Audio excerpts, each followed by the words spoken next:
نماز آنکھوں کی ٹھنڈک۔ اسلام کے 5 ارکان ہیں۔ توحید و رسالت کے بعد اسلام کا دوسرا رکن نماز ہے۔ یہ ہر مسلمان مرد و عورت پر فرض ہے، جیسے کہ اللہ تعالیٰ کا ارشاد ہے، اعوذ باللہ من الشیطان الرجیم، بسم اللہ الرحمن الرحیم، اقیموا الصلاۃ ولا تکونوا من المشرکین۔ تم نماز کو قائم کرو اور مشرکین میں سے نہ ہو جاؤ۔ نماز روح کی تسکین اور اطمینان قلب کے باعث ہوتی ہے۔ نماز نفس کی تزکیہ کرتی ہے، نماز معاملات کو سدھارتی ہے، نماز اخلاق کو سنوارتی ہے، اور نماز دل کی شفاعت کے ساتھ جسم کی صحت سے راز ہوتی ہے۔ نماز برائی اور بے حیائی کے کاموں سے روکتی ہے۔ نماز اللہ تعالیٰ کے پاس سب سے پسندیدہ عمل ہے، اسی لیے نبی کریم صلی اللہ علیہ وسلم حضرت بلال رضی اللہ عنہ سے فرمایا کرتے تھے، نماز کے ذریعے سے ہمیں راحت پہنچاؤ۔ اسی مفہوم میں نبی کریم صلی اللہ علیہ وسلم فرماتے ہیں، جعلت قرۃ عینی فی الصلاۃ، میری آنکھوں کی ٹھنڈک نماز میں رکھ دی گئی ہے۔ نماز ہی وہ چیز ہے جس سے ایمان والوں کو سکون ملتا ہے، جیسے کہ حضرت خبیب بن عدی سے ان کے موت کے وقت پوچھا گیا کہ آپ کی آخری خواہش کون سی ہے، تو انہوں نے جواب دیا، صرف مجھے 2 رکعت نماز پڑھنے کی مہلت دو۔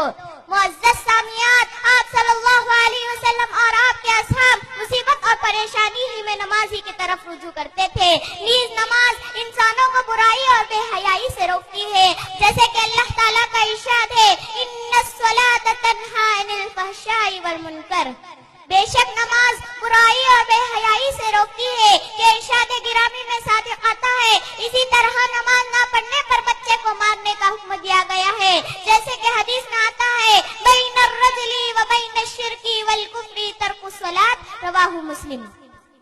حضرت جابر رضی اللہ عنہ سے روایت ہے، رسول صلی اللہ علیہ وسلم فرماتے ہیں، مسلمان آدمی شرک اور کفر کے درمیان حد فاصل ترک نماز ہے۔ رسول صلی اللہ علیہ وسلم فرماتے ہیں، جو شخص جان بوجھ کر نماز چھوڑا تو اس میں کفر کیا ہے، اور یہ بھی فرمایا، جب بچہ 7 سال کا ہو جائے تو نماز پڑھنے کا حکم دو، اور جب 10 سال کا ہو جائے تو نماز نہ پڑھنے پر مارو۔